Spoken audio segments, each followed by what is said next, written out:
de YouTube, donde las opiniones y las creencias se entrelazan en debates interminables, me encontré con un canal que parecía estar dedicado a la apologética católica.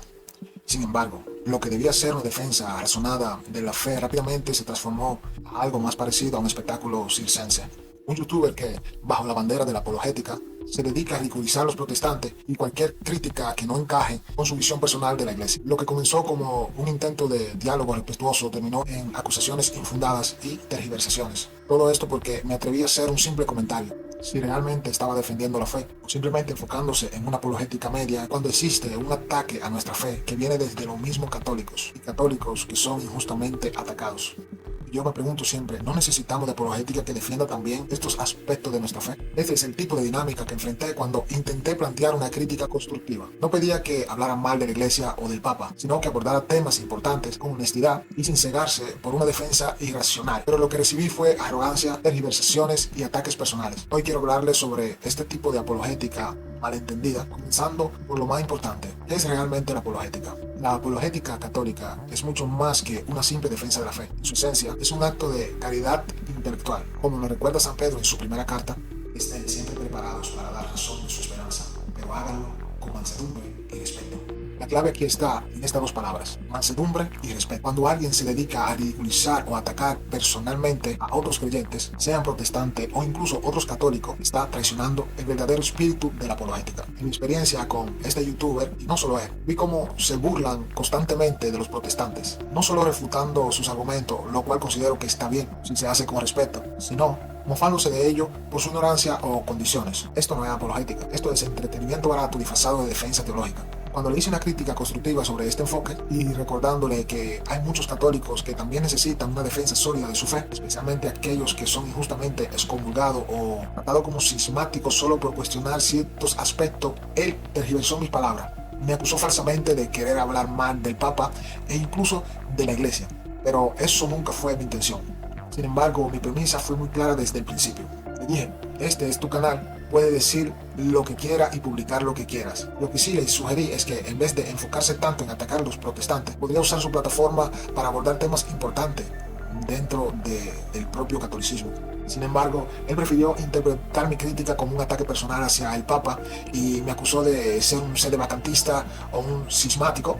Hermanos en Cristo, este tipo de respuesta solo demuestra una sola cosa: cuando la apologética se convierte en un arma para atacar o ridiculizar, pierde completamente su propósito original. La verdadera apologética busca iluminar la verdad con claridad, no destruir al otro con arrogancia.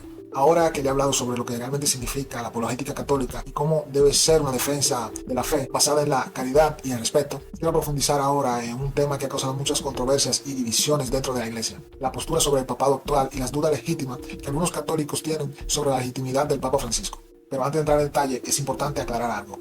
Yo no soy sedevacantista. El sedevacantismo es una postura teológica que rechaza la validez de todos los papas desde el Concilio Vaticano II, afirmando que la sede apostólica está vacante porque los últimos pontífices han enseñado herejía. Por lo tanto, los papas que apoyaron no pueden ser verdaderos sucesores de San Pedro. Pero mi postura es diferente. No rechazo el Concilio Vaticano II ni a todos los papas posteriores. Lo que planteo es una duda específica sobre la legitimidad del Papa Francisco. Creo que Benedicto XVI no renunció al munus petrino, la esencia del cargo papal, sino que fue colocado en sede impedida, lo que significa que, aunque renunció a sus funciones activas, no dejó formalmente el papado, y con su muerte, ahora sí podríamos estar hablando de sede vacante legítima. Para entender mejor esta postura, debemos recordar que el derecho canónico establece reglas muy claras sobre cómo debe llevarse a cabo una renuncia papal. El Código de Derecho Canónico, en su canon 332, párrafo 2, dice: si el romano pontífice renuncia a su oficio, se requiere para la validez que la renuncia sea libre y se manifieste debidamente. En el caso de Benedicto XVI, muchos canonistas han planteado dudas sobre si la renuncia fue completamente o si solo renunció a las funciones activas del papado, manteniendo aún el munus, es decir, la esencia espiritual del cargo. Esto ha generado un debate legítimo entre teólogos y canonistas. ¿Puede un papa renunciar parcialmente? ¿Es válida una renuncia si no se abandona completamente el oficio? Además, hay quienes argumentan que el conclave que eligió el Papa Francisco no siguió todas las reglas establecidas por el motu propio, norma non nula, promulgada por Benedicto XVI poco antes de su renuncia. Este documento regula aspectos cruciales del conclave y cualquier irregularidad podría poner en duda la validez de la elección. Es importante destacar que tener dudas sobre estos procesos no te convierte automáticamente en un cismático o un sedevacantista. Pensar así es totalmente ignorancia sobre este tema. La Iglesia siempre ha permitido cuestionamiento legítimo cuando se hace con respeto y buscando la verdad. De hecho, varios canonistas han afirmado que plantear estas dudas no es un acto de rebeldía, sino un ejercicio necesario para garantizar la transparencia y la justicia dentro de la Iglesia. La historia nos muestra que han habido antipapas en varias ocasiones. Estos son individuos que ocuparon el trono papal sin ser legítimos pontífices. Esto debería hacernos reflexionar. ¿Es posible que estemos viviendo una situación similar hoy en día?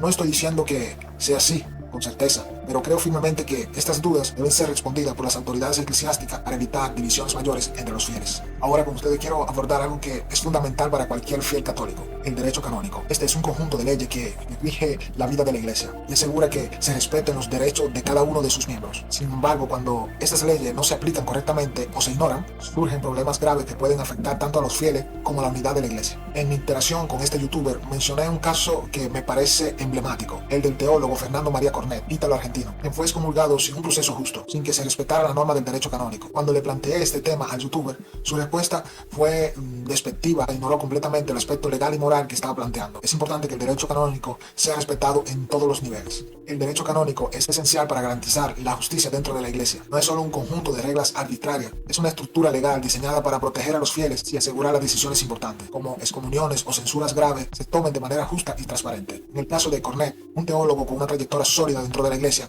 su excomunión fue ejecutada sin seguir el procedimiento adecuado. El canon 221 del Código de Derecho Canónico establece claramente: los fieles tienen derecho a defender su derecho en el fuero eclesiástico competente, conforme a las normas del derecho, y tienen también derecho, si son llamados al juicio por la autoridad competente, a ser juzgados conforme a las disposiciones del derecho aplicable con equidad. En el caso de Cornet no hubo un juicio adecuado ni un proceso transparente, simplemente fue excomulgado por expresar dudas sobre ciertos aspectos del papado actual. Esto plantea una pregunta importante: ¿es justo excomulgar a alguien sin darle la oportunidad de defenderse? El derecho canónico existe precisamente para evitar este tipo de abuso. La Iglesia no puede actuar como una monarquía absoluta, donde cualquier crítica o duda razonable sea castigada sin más. Cuando le mencioné esto al youtuber en cuestión, su respuesta fue ignorar completamente el argumento legal y centrarse en ataques personales. Acusó falsamente de ser sedevacantista o cismático, sin saber lo que pienso o solo por señalar irregularidades en el proceso. Pero esto no es solo una cuestión personal, no. Es una cuestión fundamental para la justicia dentro de la Iglesia. Si no respetamos el derecho canónico, corremos el riesgo de caer en un abuso autoritario que contradice los principios mismos del Evangelio. La historia nos muestra que cuando se ignoran las leyes internas de la Iglesia, se genera división profundas y heridas difíciles de sanar. Recordemos casos como el cisma de Occidente o las controversias a torno al Concilio Vaticano I. En cada uno de esos momentos críticos, el respeto por las normas eclesiásticas fue esencial para restaurar la unidad. Por eso es tan importante que los procesos eclesiásticos sean claros y justos. No podemos permitir que las dudas legítimas sean castigadas sin un debido proceso. Y cuando vemos casos como el de Cornet o cualquier otro teólogo o fiel católico que es tratado injustamente, debemos levantar nuestra voz en defensa del derecho canónico. ¿Por qué defender la justicia dentro de la Iglesia? Esto porque defender la justicia dentro de la Iglesia no es atacar su unidad, al contrario, es protegerla. Hemos venido hablando y explorando la verdadera naturaleza de la apologética, la duda legítima sobre la renuncia de Benedicto XVI y la importancia del derecho canónico. Ahora, quiero abordar un aspecto crucial que muchas veces es malinterpretado: la crítica constructiva dentro de la Iglesia. A lo largo de mi interacción con este youtuber, me acusó de querer hablar mal del Papa, de querer hablar mal de la Iglesia, lo cual es totalmente incorrecto. Mi intención siempre ha sido de discutir estos temas en pro de la verdad y un bien común, pero parece que para algunos cualquier crítica es vista como un ataque a la unidad de la Iglesia. Lo que muchos no entienden es que la crítica constructiva no es un sinónimo de rebeldía o cisma. Al contrario, es una herramienta necesaria para el crecimiento y la purificación de la Iglesia. A lo largo de la historia, grandes santos y teólogos han levantado su voz cuando vieron injusticia o errores dentro del cuerpo eclesial. Y lejos de ser criticados por ello, sus críticas ayudaron a fortalecer la Iglesia. Hermanos de Gran Moss, hablemos un poco sobre por qué criticar ciertos aspectos del liderazgo eclesial no solo es válido, sino necesario. La corrección fraterna es un principio fundamental arraigado en el Evangelio. En Mateo, Jesús mismo nos enseña cómo debemos corregir a nuestros hermanos cuando vemos que están en el error. Primero en privado, luego con testigo y finalmente ante la comunidad si es necesario. Este proceso no busca humillar al otro ni dividir, sino restaurar la verdad y el bien común dentro de la comunidad. Grandes figuras de la Iglesia han practicado esta corrección fraterna con valentía. Pensemos a Santa Catalina de Siena, que le escribió muchísimas cartas a Papa Gregorio XI, o a San Francisco de Asís, que pidió reforma dentro del clero en su tiempo. Estos santos no estaban atacando al Papa, sino buscando una forma de renovación de la Iglesia desde el amor y el respeto. Hoy en día, sin embargo, parece que Usualmente cualquier crítica hacia el Papa o las decisiones eclesiásticas es vista como un ataque personal o un signo de cisma. Hermanos de Gran Mons, esto es un error. La crítica constructiva no busca destruir, sino edificar. Cuando le mencioné al youtuber que sería útil discutir algunos casos polémicos dentro del papado actual, como las dudas sobre ciertos procesos canónicos o decisiones pastorales, me acusó inmediatamente de querer hablar mal del Papa.